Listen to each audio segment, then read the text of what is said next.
அனைவருக்கும் பசும் பொழிலின் இனிய வணக்கங்கள். எல்லாரும் எப்படி இருக்கீங்க? இங்கே நாங்கள் ரொம்ப நல்லா இருக்கோம்.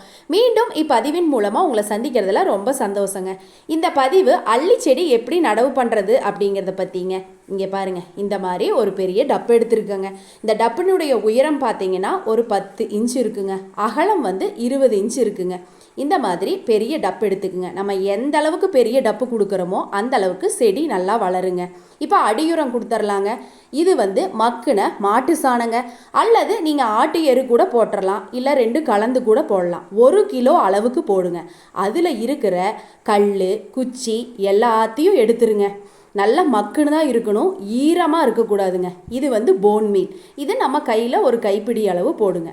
அதுக்கப்புறம் நம்ம என்ன சேர்க்கலாம் அப்படின்னா டிஏபிங்க. பாருங்கள், டிஏபி ஒரு 20 எண்ணம்ங்க.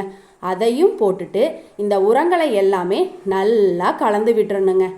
பாருங்கள், நான் எப்படி கலக்கிறேன்னு பார்த்தீங்களா? இந்த மாதிரி நல்லா கலந்து விட்டுறணும். அதுக்கப்புறமா நம்ம மண் சேர்க்கணுங்க. பெரிய பெரிய கட்டி கட்டியாக இருக்கக்கூடாதுங்க. இந்த மாதிரி சின்ன கட்டிகள் இருந்ததுனாலே அது கரைஞ்சிக்கும். பெரிய கட்டிகளாக இருந்தால் கரையாது. மண் செம்மண் அல்லது களிமண் அல்லது தோட்டத்து மண் சேர்க்கலாங்க. எக்காரணத்து கொண்டும் மணல் சேர்க்கக்கூடாது. இப்போ நான் செம்மண் சேர்க்குறேங்க. செம்மண் பாருங்கள், இந்த டப்பில் ஒரு 1.5 டப்பு இல்லாட்டி நிறைச்சி 1 டப்பு அப்படி போட்டோம்னாலே சரியாக இருக்குங்க. இதுலேயும் இருக்கிற கல் குச்சி அதெல்லாத்தையுமே நம்ம எடுத்துடணும். பாருங்கள், இந்த மாதிரி பெரிய பெரிய கல், அது தண்ணி தெளித்தா கரையும் அப்படின்னா விடுங்க, இல்லை கரையாது அப்படின்னா அதையெல்லாம் பளிச்சுன்னு சுத்தமாக எடுத்துருங்க. தண்ணி நல்ல தண்ணி தாங்க. தாமரை அள்ளிக்கு நம்ம பயன்படுத்தணும். எக்காரணத்து கொண்டும் உப்பு தண்ணியை பயன்படுத்தக்கூடாது. 1/4 பங்கு உரமும் அதுக்கப்புறம் 1/2 பங்கு மண்ணும் சேர்த்துட்டாங்களா?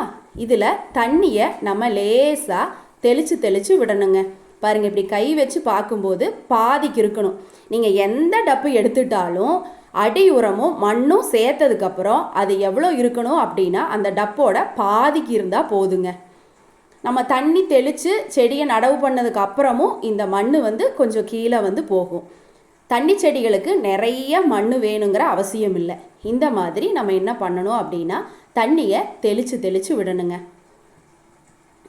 நிறைய ஊற்றிடக்கூடாதுங்க. ஊற்றுனா அப்படியே தண்ணி கொல கொலன்னு தேங்கி நின்றுக்கும். பாருங்கள், தெளித்து இப்படி சேர் பதத்துக்கு நம்ம கை வச்சு அப்படியே பூசுன மாதிரி பண்ணணுங்க. பார்த்தீங்களா எப்படி சேர் பதத்துக்கு நான் கையில் தேய்ச்சி எடுத்திருக்கேன் அப்படின்ட்டு. அடுத்து நம்ம நடவு பண்ணிடலாங்க. அள்ளி செடியை பாருங்கள், அள்ளி செடி பாருங்கள். இந்த செடியை தான் நம்ம நடவு பண்ண போகிறோம். அள்ளி செடியை எக்காரணத்து கொண்டும் அதோட குருத்துக்களை மண்ணுக்குள்ளே போகிற மாதிரி நம்ம அழுத்தி நடக்கூடாதுங்க. அள்ளி செடியை தொட்டியினுடைய நடுப்பகுதியில் தாங்க நடவு பண்ணணும்.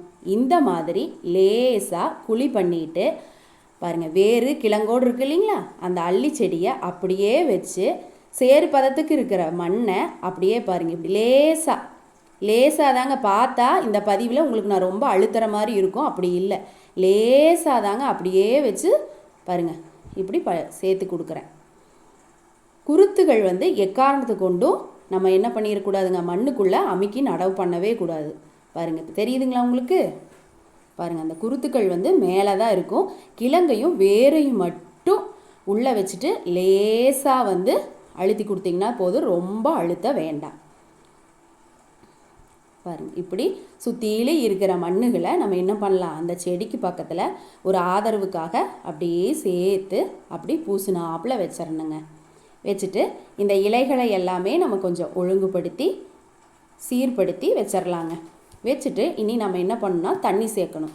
இந்த மாதிரி ஒரு டப்பு அல்லது பெரிய இலையை வச்சு அதுக்கப்புறம் தண்ணி சேர்க்கணுங்க.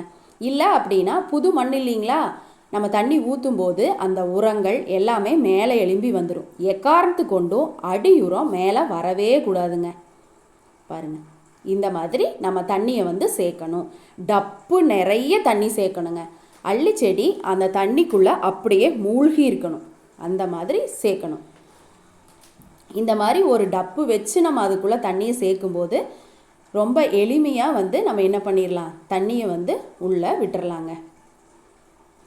பாருங்கள், நிறைச்சி நான் ஊற்றுறேங்க. இந்த மாதிரி ஊற்றணும். உப்பு தண்ணி ஊற்றிடக்கூடாதுங்க, நல்ல தண்ணி தான் ஊற்றணும். ஊற்றிட்டு நம்ம அந்த டப்பாவை அப்படியே எடுத்துடலாங்க. இதில் ஏதாவது குச்சி கொஞ்சம் அழுக்குகள் எல்லாம் வந்துச்சு அப்படின்னா அதையெல்லாம் அப்படியே எடுத்து நம்ம என்ன பண்ணிடலாங்க, அப்புறப்படுத்திடலாம். ஒரு 2 நாட்களில் இந்த தண்ணி அப்படியே தெளிஞ்சுக்கும். நம்ம குருத்து உள்ள அமுத்தாமல் நடவு பண்ணியிருக்கோம் இல்லைங்களா, செழித்து வளர்ந்துருங்க. பாருங்கள், நம்ம 2 விஷயம் ஞாபகம் வைக்கணும். மணலில் நடவு பண்ணக்கூடாது, எக்காரணத்து கொண்டும் உப்பு தண்ணி ஆகாது, உரம் மேலே வரக்கூடாது.